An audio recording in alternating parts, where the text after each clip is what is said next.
amanu taqullaha haqqa tuqatih wa la tamutunna illa wa antum muslimun. Ya ayyuhan nasu taqu rabbakumul ladzi khalaqakum min nafsin wahidah wa khalaqa minha zawjaha wa batha minhuma rijalan katsiran wa nisaa'a wattaqullaha alladzi tasaaluna bihi wal arham innallaha kana 'alaikum raqiba. Ya ayyuhalladzina amanu taqullaha wa qulu qawlan sadida yuslih lakum a'malakum wa yaghfir lakum dhunubakum wa man yuti'illaha wa rasulahu faqad faza fawzan 'azima. Amma ba'du, fa inna asdaqal hadits kitabullah wa khairul hadi hadi Muhammadin sallallahu alaihi wasallam wa syarrul umuri muhdatsatuha fa inna kulla muhdatsatin bid'ah wa kulla bid'atin dhalalah wa kulla dhalalatin finnar. A'adani Allah wa ikum minan nar. Kaum muslimin dan muslimat rahimani wa rahimakumullah. Alhamdulillah kita kembali bisa hadir di malam hari ini untuk mempelajari tentang agama kita.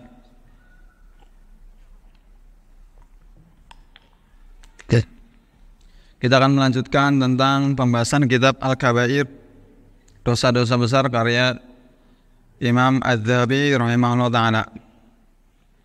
Di pertemuan sebelumnya kita telah membahas tentang homoseksual, bahwasanya ia termasuk salah satu dosa besar yang dosanya begitu besar, di mana orang-orang yang pertama kali melakukan perbuatan ini telah Allah kisahkan dalam Al-Quran, mereka disiksa dengan siksaan yang sebelumnya belum pernah ditimpakan kepada umat-umat sebelumnya. Dengan cara diangkat kampungnya ke langit, kemudian dibalik, dijatuhkan, kemudian dilempari atau dihujani dengan batu yang terbakar. Semoga Allah melindungi kita darinya. Kini kita masuk ke pembahasan berikutnya, dosa besar yang ke-18, yakni menuduh wanita yang baik-baik dengan tuduhan berzina.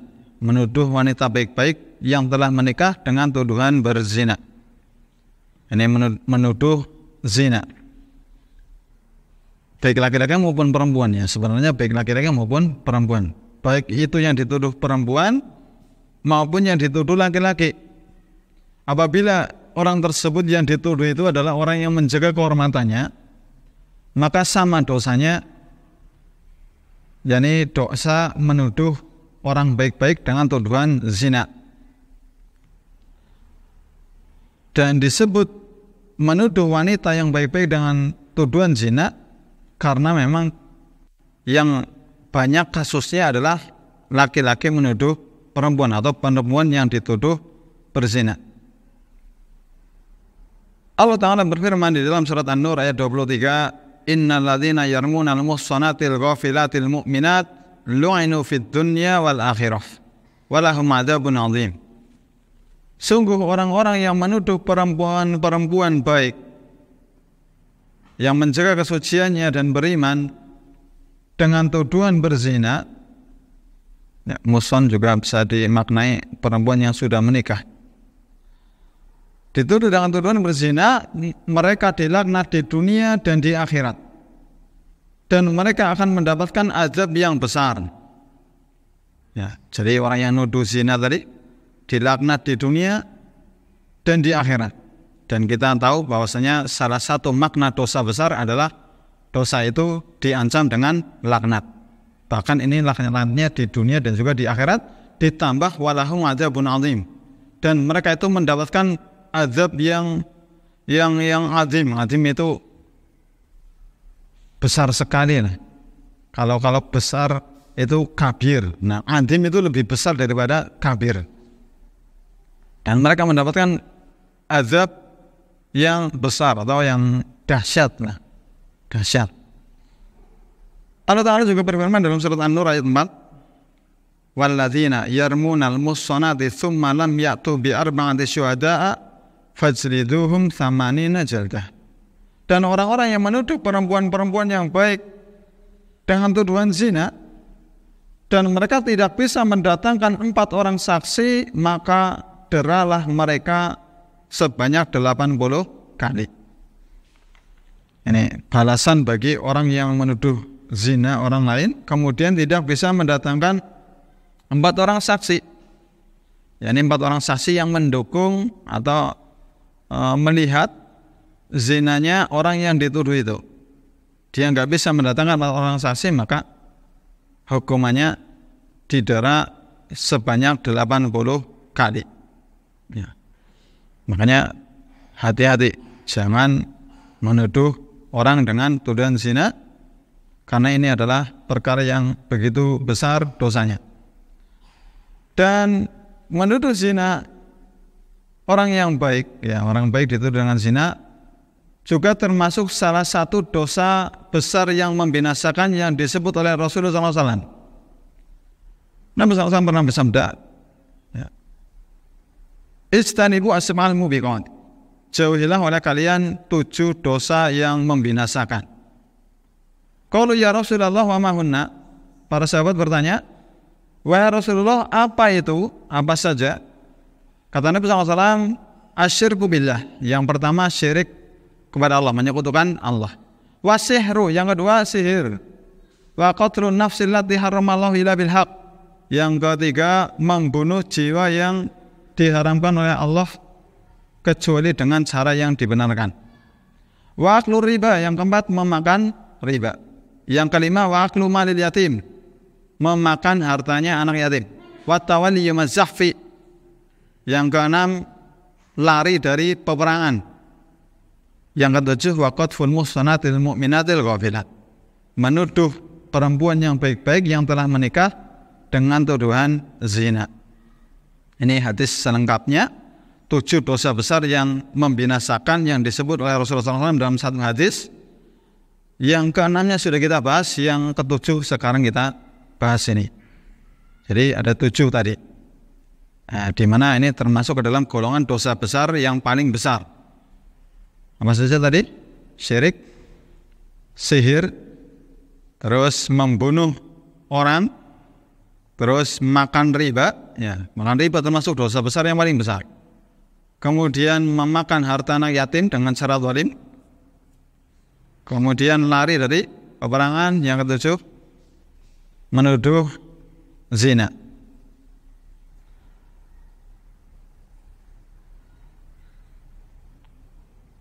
Dan Allah Ta'ala juga berfirman, tadi sudah kita sebutkan ayatnya,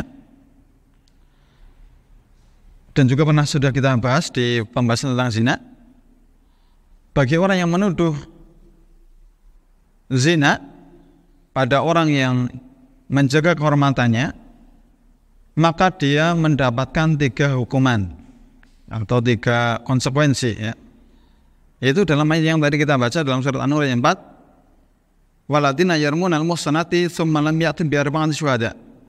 Orang yang menuduh berzina, perempuan yang baik-baik menjaga kehormatannya, sudah menikah, dituduh zina, kemudian tidak bisa mendatangkan 4 orang saksi, maka jilid dideralah dia sebanyak berapa? 80 kali. Ini yang pertama. Yang kedua apa? Wala taqbalu lahum syahadatan abada. Kesaksiannya tidak diterima. Yang kedua, kesaksiannya tidak diterima. Jadi kalau ada orang pernah nuduh zina, terus dia itu disuruh jadi saksi nikah gitu, itu enggak diterima, enggak boleh. Tidak diterima persaksiannya. Yang ketiga, dicap sebagai orang yang fasik. Wa ulaika humul fasikun, kata Allah SWT. Dan mereka itu adalah orang-orang yang fasik. Yani orang fasik itu orang yang banyak berbuat dosa, ya pendosa lah. Ini 3 konsekuensi atau hukuman bagi orang yang menuduh zina tanpa membawa bukti 4 orang. Dicambuk 80 kali, tidak diterima persaksiannya, dan juga dicap sebagai orang yang fasik, ya. Jadi kalau nuduh itu harus mendatangkan 4 orang. Sih gimana ya? Ya mungkin aja mungkin orang bikin film video porno, ya banyak krunya, ya naudzubillah min dzalik. Maka mendatangkan 4 orang saksi. Kalau nggak bisa berarti mendapatkan hukuman ini. kecuali kalau dia itu bertobat. Illal ladzina tabu, kata Allah SWT. Allah melanjutkan ayat berikutnya, illal ladzina tabu min ba'di dzalika wa aslahu, kecuali orang yang bertaubat setelah itu dan dia memperbaiki dirinya. Ya, maka dia tidak dikenai 4 atau 3 konsekuensi ini.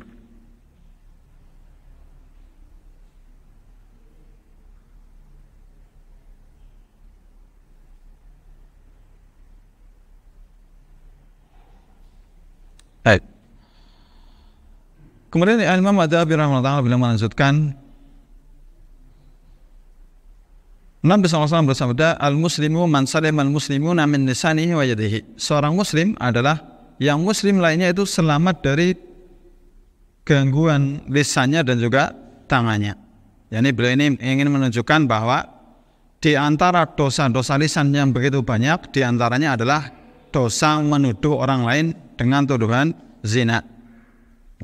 Dosa menuduh orang lain dengan tuduhan zina. Ini yang harus kita waspadai, hadisnya sesuai dengan Imam Bukhari. Kemudian Nabi SAW juga bersabda kepada siapa saya lupa ini, Mu'ad, sakilat ka umuka. Ya, ketika Mu'ad itu bertanya, apakah orang itu bisa masuk neraka gara-gara lisannya, maka kata Nabi SAW, sakilat ka umuka. Wa hal yakubbun nasu ala wanakhirihim yaumal qiyamati illa hasaidu alsinatihim. Sakilat ka umuka, apa ini artinya ya? Ibumu kehilanganmu wahai Mu'ad. Bukankah manusia itu dibolak-balikan wajahnya di dalam neraka atau disungkurkan di dalam neraka di hari kiamat kecuali karena sebab lisan, yakni ucapan lisan mereka. Nah, jadi sekedar orang cuma ngomong tok gitu, itu bisa membuat orang itu masuk ke dalam neraka. Cuma ngomong tok gitu, tapi bikin orang itu masuk ke dalam neraka. Ya. Mungkin sering saya bawakan di sini hadis Nabi SAW. Innal abda la yatakallamu bil kalimati ma yatabayyanu fiha yasilu biha fin nari ab'ada ma bainal masyriqi wal maghrib. Ada seseorang itu berbicara dengan sebuah ucapan. Sebuah ucapan lah, enggak banyak, sebuah ucapan atau sebuah kalimat yang dia itu enggak jelas baginya ucapannya itu baik atau buruk. Istilahnya asal ngomong lah. Asal ngomong, asal bunyi. Ternyata ucapannya itu yang cuman sebuah ucapan membuat dia itu terperosok ke dalam neraka sejauh antara timur dan barat. Timur dan barat sih seberapa jauh ya? Orang kalau mengukur timur dan barat biasanya ukurannya apa? Matahari ya. Berarti ukuran matahari terbit sampai ukuran matahari tenggelam. Kira-kira berapa meter? Pokoknya ini adalah ungkapan yang menunjukkan bahwa saking jauhnya atau saking dalamnya dia itu masuk ke dalam neraka, padahal gara-gara cuman sebuah ucapan saja. Nah, maka kita harus waspada dengan ucapan lisan kita. Benar-benar ucapan kita itu akan dihisab oleh Allah SWT, dan semua ucapan kita itu tercatat di sisi Allah SWT, dicatat oleh para malaikatnya. Bukan kalau Allah telah berfirman, "May yalfidhu min qawlin illa ladaihi raqibun atid." Tidak ada satu ucapan pun yang diucapkan kecuali di sisinya ada malaikat yang menulisnya, raqib dan atid. Malaikat yang mencatatnya. Makanya orang kalau ingat bahwa lisan ini adalah bagian dari amalannya, niscaya dia itu akan mikir-mikir sebelum berucap. Dan termasuk juga tulisan.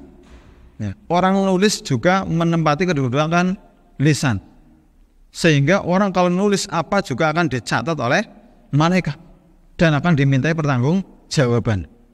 Nah, ini yang mungkin banyak tidak disadari oleh banyak manusia di zaman ini. Ya, zaman orang itu dengan mudahnya berkomentar di media sosial. Ya, kita kalau buka YouTube terus ada masalah apa, baca komen-komennya itu yang ngeri-ngeri gitu ya. Banyak yang menghujat, banyak yang mencela ya. Banyak juga yang menjadikannya sebagai candaan gitu. Itu akan dicatat oleh malaikat dan juga akan diminta pertanggungjawaban. Bukan sekedar pertanggungjawaban saja, maksudnya diminta pertanggungjawabannya itu dia akan bertanggung jawab atas apa yang dia ucapkan. Bisa jadi termasuk ke dalam golongan orang yang tadi disebutkan dalam hadis, terperosok ke dalam neraka sejauh antara timur dan barat. Ya, makanya kita itu hati-hati benar kalau ngomong itu. Kalau nulis juga harus hati-hati. Jangan asal ngomong, jangan asal nulis. Maka termasuk di antara dosa lisan yang begitu besar adalah menuduh dengan tuduhan zina. Dan Allah Ta'ala telah berfirman di dalam surat Al-Ahzab ayat 58, di sini dibawakan oleh beliau, "Walladzina yu'dunal mu'minina wal mu'minati bighairi maktasabu faqad ihtamalu buhtanan wa isman mubinan." Dan orang-orang yang menyakiti orang-orang mukmin laki-laki dan perempuan tanpa ada kesalahan yang mereka perbuat, maka sungguh mereka telah memikul kebohongan dan dosa yang nyata. Ini jadi mengganggu orang yang beriman itu dosanya besar. Ya. Mengganggu bisa mengganggu fisik maupun mengganggu hatinya. Dan Nabi SAW bersabda dalam riwayat Bukhari dan Muslim, man qadhafa mamlukahu bizina yuqamu alaihi al-had yaumal qiyamah illa an yakuna kama qala. Barang siapa yang menuduh budak miliknya dengan tuduhan zina, maka di hari kiamat kelak dia akan dihukum, kecuali apabila tuduhannya benar seperti yang dia katakan. Kemudian kata Imam Adzabi di sini, adapun menuduh orang yang menuduh Ummul Mukminin Aisyah radhiyallahu anha setelah ayat yang menyatakan dirinya bersih turun dari langit, maka si penuduh dihukumi kafir. Karena dia itu dianggap telah mendustakan Al-Quran dan halal dibunuh. Ya. Jadi dulu kan ada hadisul ifk, kayak Aisyah radhiyallahu anha pernah dituduh zina oleh orang-orang kafir, ya, oleh orang-orang munafik. Maka kemudian turun ayat yang membela beliau, bahwasanya beliau itu bersih dari tuduhan tersebut. Apabila setelah ayat ini turun masih ada orang yang menuduh beliau itu berzina, maka dia dianggap telah mendustakan Al-Quran sehingga dia itu termasuk ke dalam golongannya orang yang kafir. Bahkan kata Imam Adzabi di sini halal dibunuh. Ya, begitu tegasnya beliau ya terhadap orang-orang yang melakukan tuduhan tersebut. Dan memang demikian, namanya orang menuduh itu konsekuensinya begitu besar. Namanya orang menuduh itu harus membawa bukti dalam agama kita. Jadi nuduh itu harus pakai bukti. Kalau nuduh-nuduh saja nggak ada buktinya, namanya apa? Fitnah. Ya. Dan fitnah sendiri secara umum, kata Nabi SAW, man qala fi mu'minin ma laisa fihi askanahullahu radghatal ghabar. Radghatal khabar. Hatta yarji'a mimma qala. Dalam riwayat Imam Abu Dawud, hadisnya disahihkan oleh Al-Albani, barang siapa yang menuduh pada seorang mukmin apa yang tidak ada pada dirinya, maka Allah Subhanahu wa taala akan menempatkannya di dalam radghatul khabar, ya, atau radghatul khabar, yakni cairannya penduduk neraka, yakni darahnya atau nanahnya.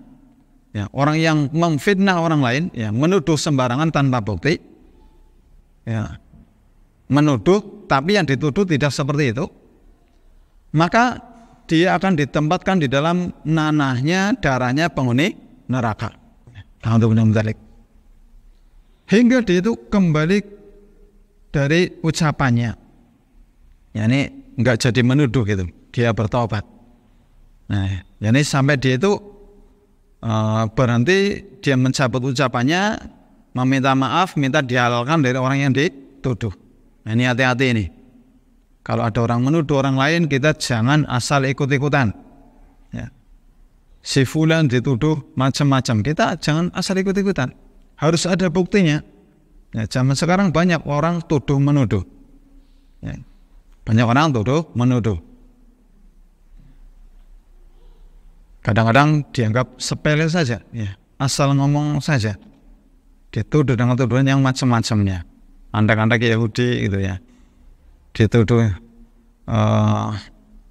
macam-macam ya. Ada yang nuduh sesat, yang ikut kelompok sesat, dituduh sururi, wahabi.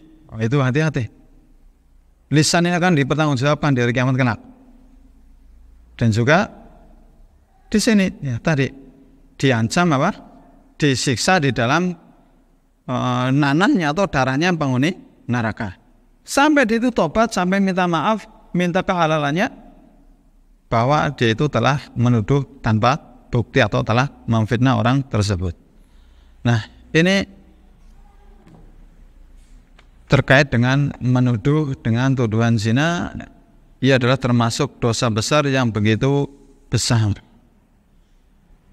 Nah, sekarang bagaimana kalau misalnya seorang suami atau istri melihat pasangannya berzina, menyaksikan pasangannya berzina, tapi tidak bisa membawakan bukti? Kan namanya orang nuduh zina harus mendatangkan 4 bukti. Maka dalam syariat kita ada istilah li'an atau mula'anah, yakni saling melaknat. Saling melaknat. Ya, seorang suami melihat atau menyaksikan istrinya berzina atau merasa istrinya berzina kemudian menuduh istrinya berzina, maka ketika dia itu tidak bisa mendatangkan 4 orang saksi, maka dia harus bersumpah atas nama Allah 4 kali bahwa ucapannya itu benar, bahwa tuduhannya itu benar. Kemudian yang kelimanya, sumpah kelimanya, dia bersumpah atas nama Allah, dia akan mendapatkan laknat apabila dia itu berdusta atas apa yang dia tuduhkan tersebut. Yang ini Allah telah jelaskan di dalam surat An-Nur ayat 6-9. Walladzina yarmuna azwajahum wa lam yakun lahum syuhada illa anfusuhum fasyahadatu ahadihim 4 syahadatin billah innahu laminas shadiqin wal khamisatu anna la'natallahi alaihi in kana minal kadhibin wa yadra'u anha al-'adab an tashhada 4 syahadatin billahi innahu laminal kadhibin wal khamisatu anna ghadaballahi 'alaiha in kana minas shadiqin. Dan orang-orang yang menuduh istrinya berzina padahal mereka tidak memiliki saksi-saksi selain diri mereka sendiri, maka persaksian orang itu adalah 4 kali bersumpah dengan nama Allah. Sesungguhnya dia termasuk orang-orang yang benar. Jadi dia bersumpah 4 kali bahwa dia itu benar-benar melihat atau dia benar-benar mengerti, menyaksikan istrinya telah berzina. Dia bersumpah 4 kali. Maka persaksian orang itu adalah 4 kali bersumpah dengan nama Allah, sesungguhnya dia termasuk orang-orang yang benar. Dan sumpah yang kelima, bahwa laknat Allah atasnya jika dia termasuk orang-orang yang berdusta. Paham apa enggak ini? Kalau ada laki-laki menuduh istrinya berzina, dia kan harus mendatangkan berapa orang saksi? 4. Lah saya enggak punya saksi, lihat benar istrinya itu zina gitu misalnya. Tapi saya enggak punya saksi. Kalau begitu maka tadi li'an.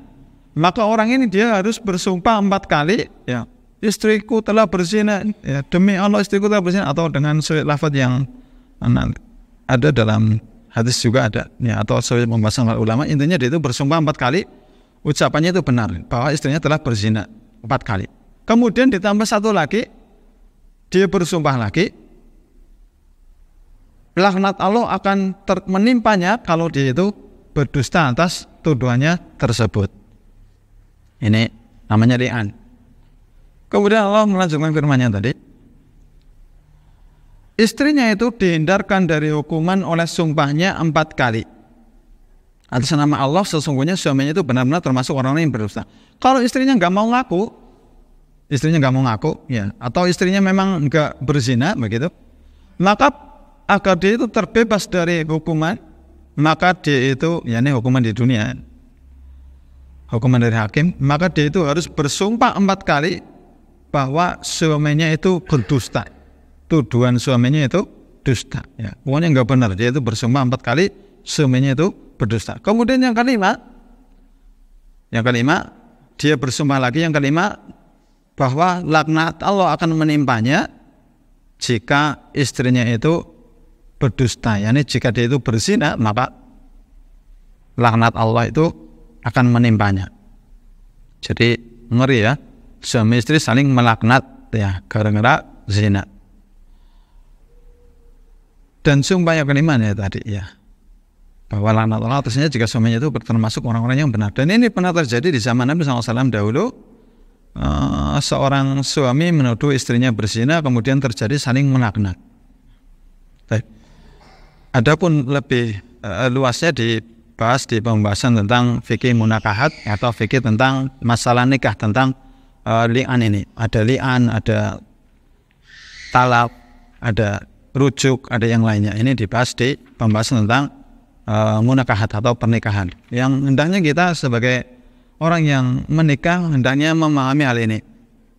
Ya, hendaknya kita belajar tentang fikih yang berkaitan dengan pernikahan.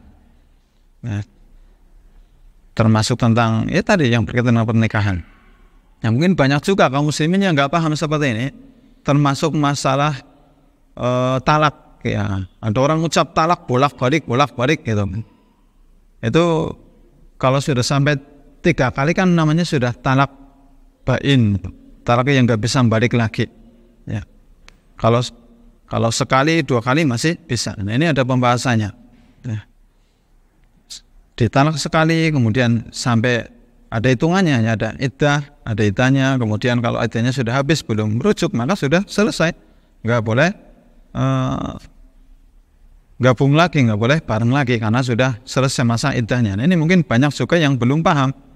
Ya, mungkin tugasnya apa ya? Ya tugas orang yang mau nikah ya harus punya ilmu dulu terkait pernikahan. Ya kalau misalnya belum punya ilmu ya harus segera menuntut ilmu. Jangan sampai kemudian nanti rumah tangganya itu nggak beres gara-gara nggak ada ilmunya.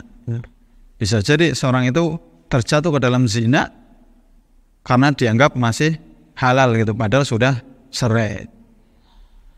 Baik. Kita lanjutkan berikutnya yang ke-19, dosa besar ke-19. Di sini beliau membawakan yakni khianat pada rampasan perang, baitul mal dan juga zakat. Nah, ini khianat yang berkaitan dengan masalah harta. Allah Ta'ala berfirman, "Wa makana lin nabiyyin an yaqul, wa man yaghlul ya'ti bima qala yaumil qiyamah." Barang siapa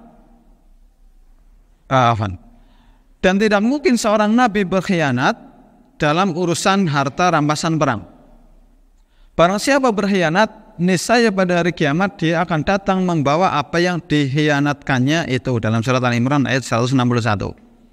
Jadi kalau ada orang berkhianat, maka barangnya yang dia berkhianat itu akan dibawa di hari kiamat. Nanti akan kita sebutkan ada hadis yang menceritakan tentang hal ini.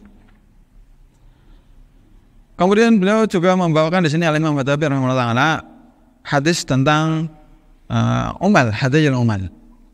Dalam riwayat Imam Al-Bukhari dan juga Muslim. Kita baca terjemahan saja karena agak panjang. Amma ba'du, aku telah mempekerjakan salah seorang dari kalian mengumpulkan zakat. Kemudian dia berkata, ini untuk kalian dan ini diberikan untukku. Atau ini adalah hadiah untukku. Jadi ada orang ditugasi ngurusi zakat. Berangkat ke sebuah tempat, ditugasi untuk mengurusi zakat atau nariki zakat. Kemudian dia datang kepada yang nugasi atau datang kepada Rasulullah SAW. Ini adalah harta zakat, sedangkan ini adalah harta hadiah untuk diriku. Yani dia mendapatkan hadiah karena dia itu bekerja sebagai tukang ngurusi zakat. Kata Nabi SAW, apakah kalau dia duduk di rumah bapak atau ibunya, kemudian dia akan menerima hadiah jika kejadiannya benar-benar seperti itu? Demi Allah, tidaklah salah seorang di antara kalian mengambil sesuatu tanpa haknya, melainkan pada hari kiamat kelak dia akan bertemu dengan Allah sambil membawa barang tersebut. Sungguh aku benar-benar mengetahui salah seorang dari kalian menjumpai Allah sambil membawa sapi yang bersuara. Ya, ini bersuara sapi ya. Suara sapi yang namanya apa? Melenguh ya. Apa mengembek kambing ya. Atau membawa unta yang bersuara. Ini suara unta. Atau membawa kambing yang bersuara. Ya, ini bersuara kambing ya. Mengembek. Kemudian Nabi SAW mengangkat tangannya dan berkata, ya Allah saksikanlah, bukankah aku telah menyampaikannya. Nah ini ancaman bagi orang yang mengambil harta yang bukan haknya, akan dibawa di hari kiamat dalam rupa tadi, harta yang dia itu bawa.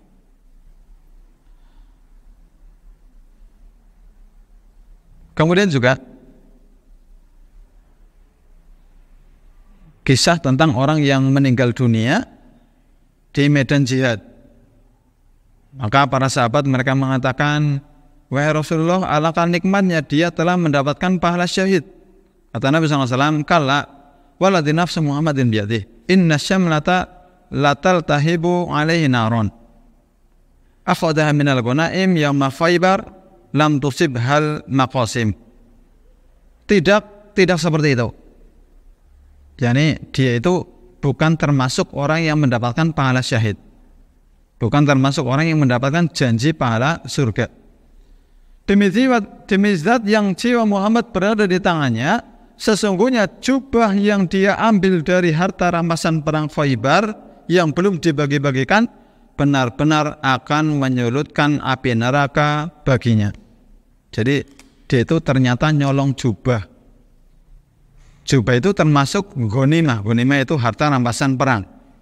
Ya, mestinya harta rampasan perang itu, jadi kalau ada kaum muslimin sama orang-orang kafir perang, kaum muslimin menang, maka nanti hartanya orang kafir ini boleh diambil. Namanya ghanimah, halal. Tapi halalnya harus dikumpulkan dulu ke ketua perangnya. Ketua perang namanya apa? Komandan ya. Apa? Pemimpin perang. Dikumpulkan baru nanti dibagi sama pemimpin ini. Ya, kalau sudah dibagi halal. Tapi kalau belum dibagi terus ngambil sendiri, ya disaki sendiri, misalnya membunuh orang kafir, dia punya HP gitu. Wah, HP-nya tak ambil tak saki dewek gitu. Enggak disetorkan ke pemimpinnya, enggak biar dibagi itu. Dia ambil sendiri. Maka ini namanya ghulul. Ya, yani khianat atas harta rampasan perang. Ya, pokoknya dia itu ngambil sebelum dibagi lah. Ambil sebelum dibagi.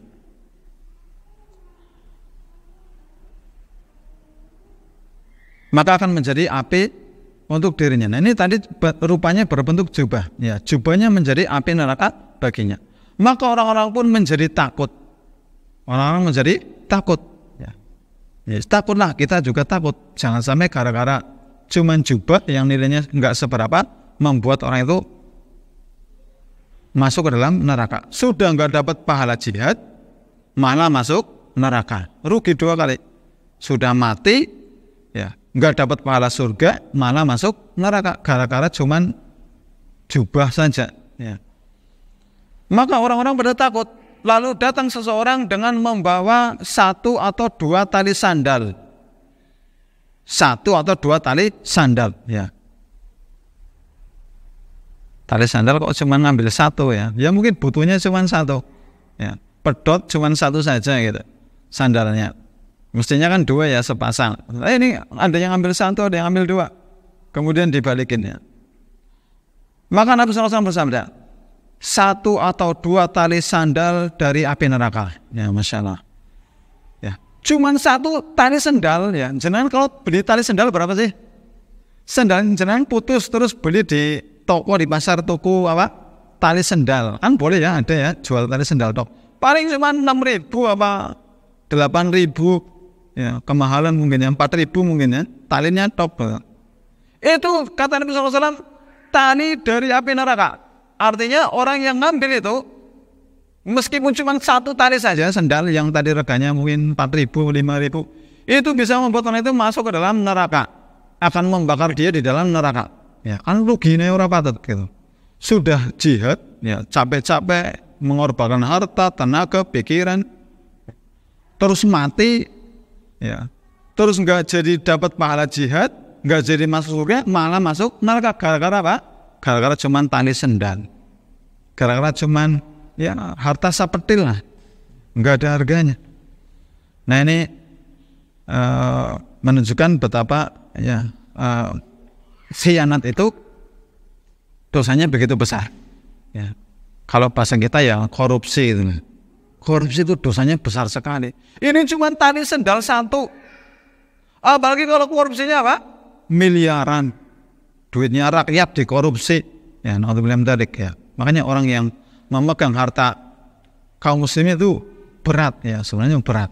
Ya, berat. Akan diminta pertanggungjawaban di hari kiamat. Kenapa? Ya. Seperti saja.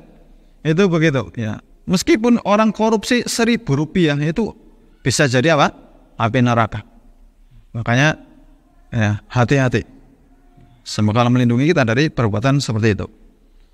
Nah, ini jadi menunjukkan bahwasanya ghulul atau tadi berkhianat, ya, tidak amanah atas harta yang dia emban itu menjadikan dia itu berdosa dengan dosa yang begitu besar. Dalam hadis yang lain, Abdullah bin Amr radhiyallahu anhu beliau pernah mengatakan, "Kana ala saqali an-nabi sallallahu alaihi wasallam rajulun yuqalu lahu Kirkirah. Famata faqala Nabi sallallahu alaihi wasallam huwa final." Dahulu ada seorang laki-laki yang selalu membawa barang-barang bawaan Rasulullah SAW yang bernama Kirkirah. Kemudian dia meninggal dunia. Nabi SAW bersabda, huwa finnar, dia itu akan masuk neraka. Maka orang-orang pergi dan memperhatikannya. Ternyata mereka menemukan jubah yang dia curi dari harta rampasan barang. Nah ini seperti yang tadi. Jadi orang masuk neraka gara-gara jubah. Dan ada banyak hadis yang membahas masalah ini tentang ghulul. Sebagainya akan dijelaskan nanti di pembahasan tentang perbuatan zalim. Ya setelah ini berarti zalim. Nah kezaliman itu terbagi kepada 3 macam. Namanya orang zalim itu ada 3 macam. Pertama, mengambil harta orang lain dengan cara yang batil, yakni zalim pada masalah harta.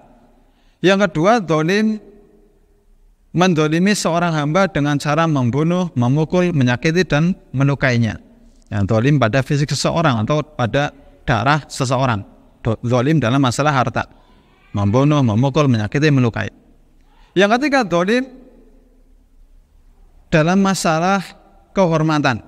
Jadi ada 3. Zalim dalam masalah harta, kemudian yang kedua dalam masalah darah, yang ketiga dalam masalah kehormatan. Ya. Zalim dalam masalah kehormatan bagaimana? Dengan cara mencela, melaknat, menghina, memfitnahnya. Ya, termasuk tadi menuduh orang berzina itu termasuk zalim dalam kehormatan seseorang. Maka Nabi SAW telah bersabda, inna dima'akum wa amwalakum wa aradakum alaikum harawan kahormati yaumikum hadha fi syahrikum hadha fi baladikum hadha. Sesungguhnya darah kalian, harta-harta kalian dan kehormatan kalian haram atas kalian, sebagaimana haramnya hari kalian ini di bulan kalian ini dan di negeri kalian ini, yakni di Mina. Hari itu adalah hari salah satu bulan haram di Mina, di Mina ya, termasuk tanah haram. Baik. Jadi ini 3 perkara yang dilindungi dalam Islam: harta, darah, dan juga kehormatan. Yang mana zalim pada salah satu dari 3 hal ini termasuk ke dalam deretan dosa-dosa yang besar. Dan Nabi SAW juga pernah bersabda, la yaqbalullahu sholatan bighairi tuhurin wala shadaqatan min ghululin. Allah tidak akan menerima salat tanpa bersuci dan tidak akan menerima sedekah dari harta ghulul, yakni harta yang hasil korupsi. Ya, itu enggak diterima sama Allah. Orang sedekah pakai harta, ya hartanya haram. Ya, Allah kan tidak menerima kecuali yang baik-baik. Ya, orang sedekah pakai harta haram enggak diterima. Enggak diterima sama Allah Subhanahu wa taala. Hadis riwayat Imam Muslim. Baik. Ini tentang ghulul atau berkhianat dalam masalah harta, termasuk dosa besar yang begitu besar. Ini yang ke-19, kita lanjut ke sekarang yang ke-20. Yang ke-20. Dosa besar yang ke-20, Al-Imam Adz-Dzahabi yang membawakan di sini, yakni mengambil harta orang lain dengan cara batil atau mendolimi orang lain dengan cara, tadi judulnya apa sih ya? 18, 19, 20 betul ya. Ya, yang ke-20 mengambil harta orang lain dengan cara batil, yakni dolim dalam masalah harta. Dolim dalam masalah harta khususnya ya. Secara umum tadi dolim ada 3, dolim terhadap masalah harta, dolim dalam masalah darah, dan yang ketiga dalam masalah apa? Kehormatan. Sekarang kita akan membahas tentang kedoliman, dan lebih banyak dibahas tentang dolim dalam masalah harta, meskipun dalam masalah yang lain juga ada pembahasannya. Baik. Yang ke-20 di antara dosa besar adalah mengambil harta orang lain dengan cara batil atau mendolimi orang lain dalam masalah harta mereka. Allah Ta'ala berfirman, "Wala taqulu amwalakum bainakum bil batil wa tudlu biha ilal hukam."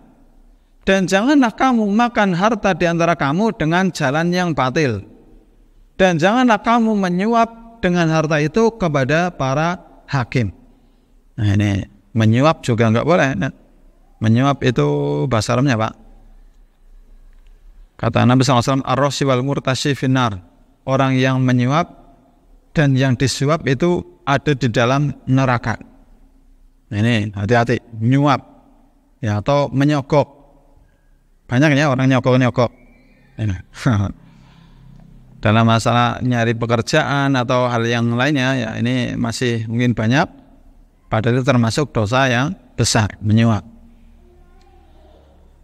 Dan itu termasuk mengambil harta dengan cara yang batil ya, karena bukan haknya. Dan terkait suap juga ada pembahasan tersendiri. Allah Ta'ala juga berfirman di dalam surat Asy-Syu'ara ayat 42, "Innamas sabilu 'alal ladzina yadhlimuna an-nasa wa yabghuna fil ardi bighairi haqq. Ulaika lahum adzabun alim."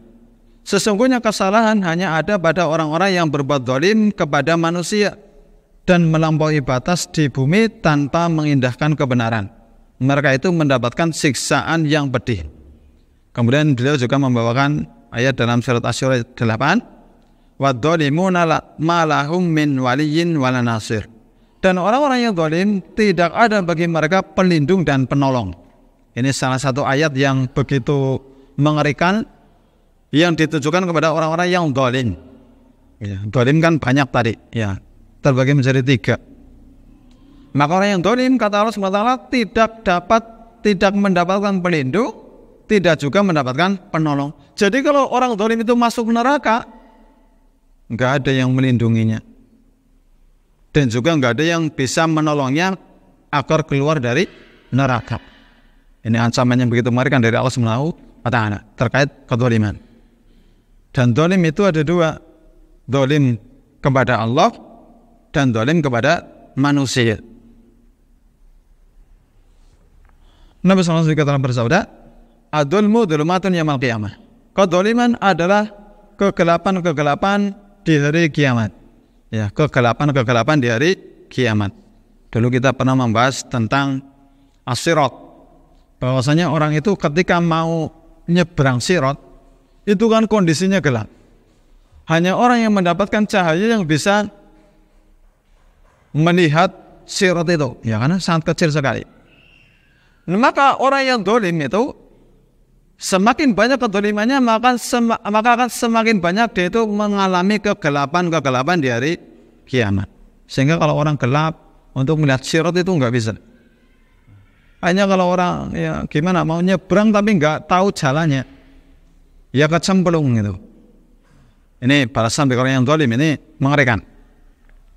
Makanya kita usahakan sekali jangan berbuat zalim. Kalau sudah kadung berbuat zalim bagaimana? Minta dihalalkan, minta maaf, minta dihalalkan. Ya. Kalau kita sudah berbuat zalim sama orang, kita minta maaf dan minta dihalalkan. Ini ya. Kalau di dunia masih bisa minta maaf, tapi kalau sudah di akhirat, ya pahala kita yang diambil. Bahkan bisa jadi kita jadi orang yang bangkrut karena kezaliman diri kita.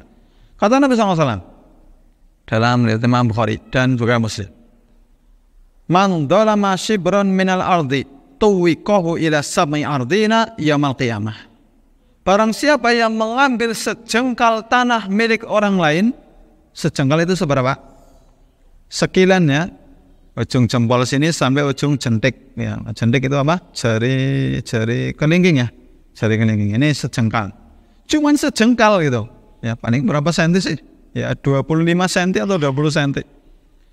Barang siapa mengambil sejengkal tanah milik orang lain dengan cara yang zalim, maka dari kiamat kelak Allah akan digantungkan di tengkuknya dari 7 lapis bumi. Dari 7 lapis bumi. Jadi dikalungkan itu tanah itu yang sejengkal itu ya 7 lapis bumi. Syekh Muhammad bin Shalih Al-Utsaimin mengambil istinbat dari hadis ini bahwasanya namanya orang kalau punya tanah, maka tanah itu yang menjadi miliknya adalah tanah sepenuh, jadi menjurus ke bumi sampai dasarnya, ke atas juga sampai atas langit sana. Nah, ini kalau orang punya tanah, sehingga kalau ada orang mau memanfaatkan tanah yang ada di bawah tanah kita, kalau kita punya tanah, maka nggak boleh kecuali dengan izin kita. Ya, jadi kita punya tanah, ada orang mau bikin terowongan di bawah tanah kita, ya, meskipun 100 meter, meskipun 1 kilometer di bawah permukaan tanah, itu tetap nggak boleh kecuali dengan harus izin kepada kita.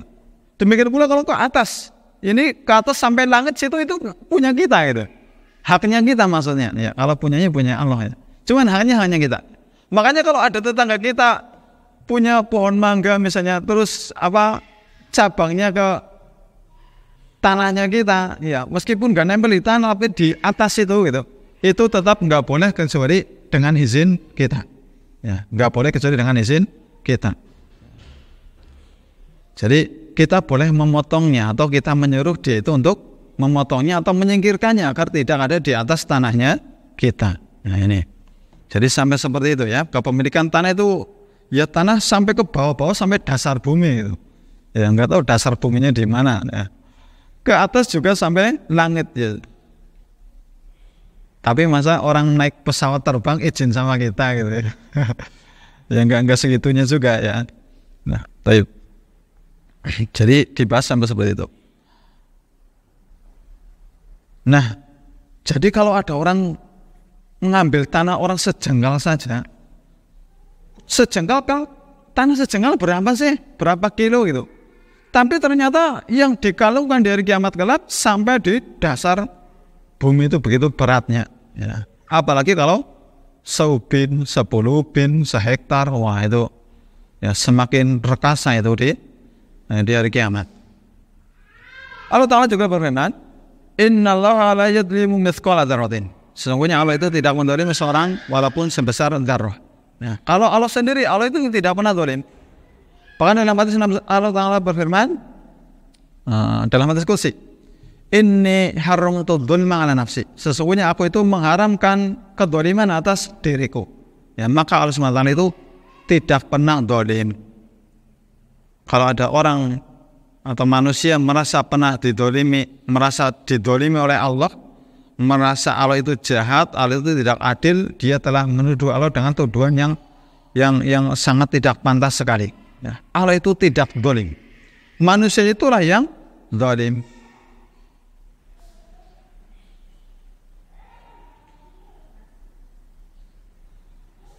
Kemudian juga termasuk kezaliman juga adalah menunda bayar hutang. Kata Nabi SAW dalam Imam Bukhari, matlul ghaniyyi dzulmun, menunda-nunda membayar hutang bagi orang yang mampu adalah merupakan kezaliman. Ini hati-hati. Yang hutang sudah mampu bayar kok nggak bayar, ya belum bayar padahal sudah mampu bayar, ya ditunda-tunda gitu. Besok, maka ini termasuk kedzaliman yang tadi diancam dengan apa? Mendapatkan kegelapan di hari kiamat. Nah ini nunda bayar utang aja zalim, apalagi kalau niat nggak mau bayar. Ya, saya utang nggak bayar nggak apa-apa lah, wis sugih beh gitu. Wis sugih. Atau ngutang sama orang kafir nggak mau bayar, ya lah kantor orang kafir gitu. Ya. Nggak, tetap namanya harta harus ditunaikan, hak harta. Ya, dolim namanya kalau tidak menunaikan. Jadi sekedar orang menunda bayar hutang padahal dia itu mampu, maka termasuk kedoliman. Makanya kalau sudah mampu bayar tapi sudah jatuh tempo ya, tapi belum mampu, kalau belum mampu ya dimaklumi lah ya, tapi tetap ada ucapan di sana ya, minta maaf belum bisa bayar ya, begitu. Kalau sudah punya uang untuk membayar ya segera dibayarkan ya. Kalau misalnya belum sempat ya udzur ya, minta maaf, sampaikan belum sempat, begitu ya. Kemudian juga kata Nabi SAW dalam Imam Muslim, manik tata'a haqqam ri'in muslimin yaminihi faqad aujaballahu lahu an-nar.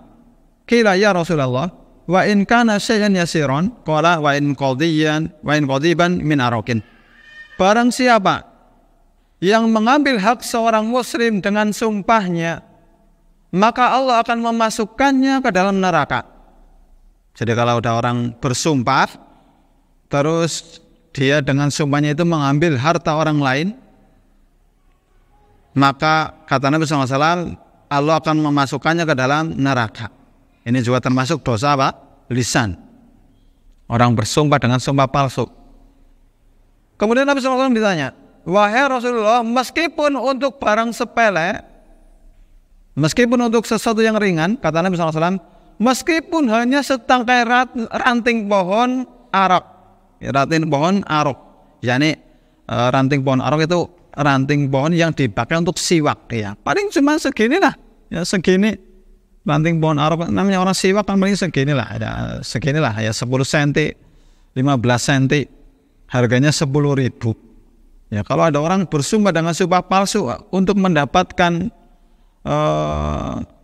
kayu siwak ya, padahal harganya cuma 10.000 atau 15.000, itu Allah akan memasukkannya ke dalam neraka ya. Jadi memang benar-benar masalah harta itu sangat bisa menjadikan seorang itu masuk ke dalam neraka meskipun cuma sedikit. Makanya hati-hati kita itu kalau berurusan dengan harta orang lain ya, berurusan dengan harta orang lain ya. Kalau misalnya ini mungkin sering terjadi ya, kita kadang-kadang orang itu belanja terus bayar, ketika bayar jujule lebih ya, kembalinya lebih, jenengan gimana? Kembalinya apa? Kelebihan Pak ya, jujule kelebihan, dibalikin, jangan dibawa, itu enggak halal. Sudah nih saya, mungkin kita cukupkan sampai sini dulu. Insyaallah kita lanjut lagi di minggu akan datang, mungkin masih akan kita bahas tentang kezaliman, kemudian ditambah dengan pembahasan yang lain, yaitu dosa besar yang ke-21, juga masih berkaitan dengan harta, yaitu tentang mencuri. Termasuk juga yang ke-22 tentang perampokan. Nah ini insyaallah akan kita bahas di minggu akan datang. Semoga Allah mudahkan. Demikian yang bisa kami sampaikan, kurang lebihnya kami maaf. Semoga bermanfaat. Wassalamualaikum warahmatullahi wabarakatuh.